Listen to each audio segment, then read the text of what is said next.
Ao anjo da igreja em Laodiceia escreve: Estas coisas diz o Amém, a testemunha fiel e verdadeira, o princípio da criação de Deus. Conheço as tuas obras, que nem és frio nem quente. Quem dera fosses frio ou quente. Assim, porque és morno e nem és quente nem frio, estou a ponto de vomitar-te da minha boca. Pois dizes: estou rico e abastado, e não preciso de coisa alguma. E nem sabes que tu és infeliz. Sim, miserável, pobre, cego e nu. Aconselho-te que de mim compres ouro refinado pelo fogo para te enriqueceres, vestiduras brancas para te vestires, a fim de que não seja manifesta a vergonha da tua nudez, e colírio para ungires os olhos, a fim de que vejas. Eu repreendo e disciplino a quantos amo. Sê, pois, zeloso e arrepende-te.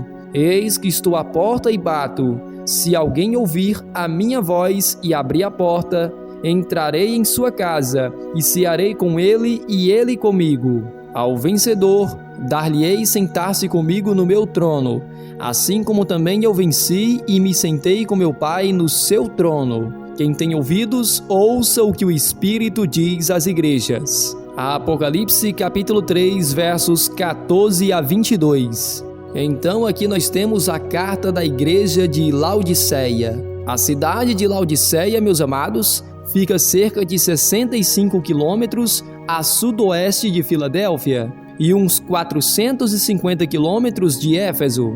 Laodiceia foi fundada por Antíoco II, da casa real dos reis conhecidos como Seleucidas. A cidade recebeu o nome de Laodiceia em honra à esposa de Antíoco II, que se chamava Laodice.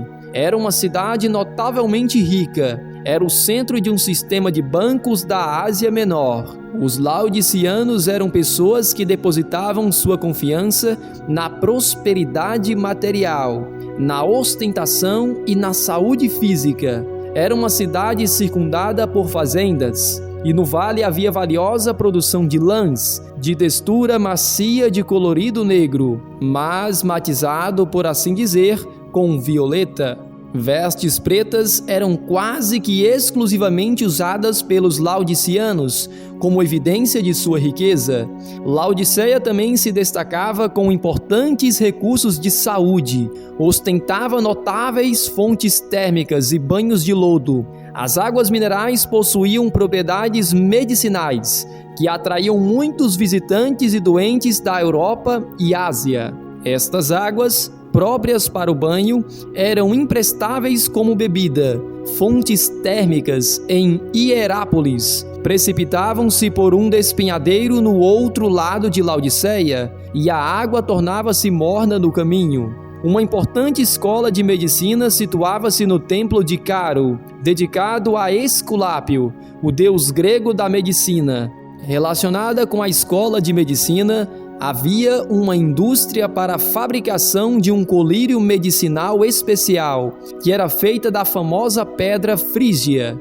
Em virtude de sua riqueza, os cidadãos eram orgulhosos, arrogantes e satisfeitos consigo mesmos. E, meu amado, se você for novo aqui no nosso canal Revelaction, não deixe de se inscrever no canal e ative o sininho das notificações, para que você não perda nenhum conteúdo novo que nós lançarmos aqui dentro do canal Revelaction. Mas agora vamos falar um pouquinho sobre o significado e o período desta igreja.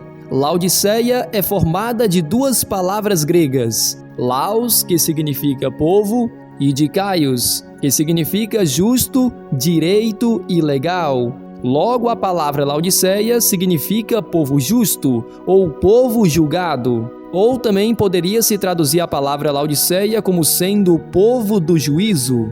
O período da igreja de Laodiceia representa o sétimo e último período da história do cristianismo, que vai do ano de 1844 até a volta de Jesus. Enquanto o período da sexta igreja marca o tempo da transição, que direciona os olhos dos fiéis do lugar santo para o lugar santíssimo, através da porta aberta, o período da sétima igreja é em si mesmo o tempo do juízo. A igreja de Laodiceia foi provavelmente fundada por companheiros de Paulo, enquanto o apóstolo estava trabalhando em Éfeso.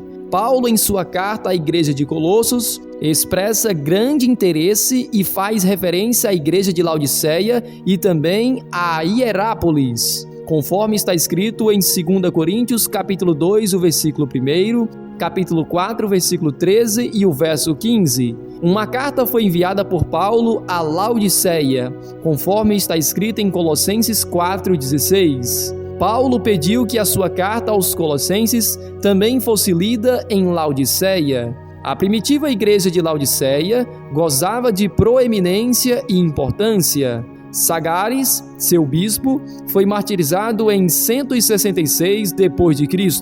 Numerosos concílios da igreja foram ali realizados, entre eles o importante concílio do ano de 364 d.C., no qual havia 32 bispos presentes. Neste concílio, foi confirmada pela igreja a lei dominical feita por Constantino, no ano 321 d.C. A igreja cristã de Laodiceia desapareceu completamente com o tempo. Se o conteúdo deste vídeo estiver abençoando a tua vida e a vida da tua família, meu irmão, então já deixa aquele joinha para fortalecer aqui o canal Revelaction e não se esqueça de compartilhar este vídeo com o máximo de pessoas que você puder, para que mais pessoas venham ser abençoadas com o poder da palavra de Deus. A mensagem da igreja de Laodiceia, meus amados, é a última mensagem de Jesus à última igreja. No livro de Daniel, no capítulo 8, no versículo 14, nós encontramos ali a maior profecia de toda a Bíblia, que marca o início do período da igreja de Laodiceia. Esta profecia é as 2300 tardes e manhãs, quando no final deste período o santuário celestial deveria ser purificado. A contagem deste período se iniciou no ano 457, que foi o 7º ano do reinado do rei Artaxerxes Longímano, conforme é nos apresentado em Esdras capítulo 7, versos 7 a 8. E também Daniel capítulo 9, versículo 25. Foi exatamente neste ano 457 que se cumpriu a palavra do anjo Gabriel que foi passada para o profeta Daniel, onde a contagem do período das 70 semanas deveria se iniciar com a ordem para restaurar e para edificar Jerusalém. Estes 2.300 anos deveria terminar no ano de 1844, quando se iniciaria a purificação do santuário celestial, uma obra de juízo realizado no lugar santíssimo do santuário celeste. E este, meus irmãos, é o grande tema central que será estudado nos próximos capítulos deste livro, pois no capítulo 4 é nos mostrado a sala do julgamento, a sala do tribunal de Cristo, a sala do juízo. Já no capítulo 5, dando continuidade a esta mesma cena, nós temos o livro do juízo, o livro selado com 7 selos e a passagem de Jesus do lugar santo para o lugar santíssimo, conforme está escrito em Apocalipse capítulo 5, verso 7.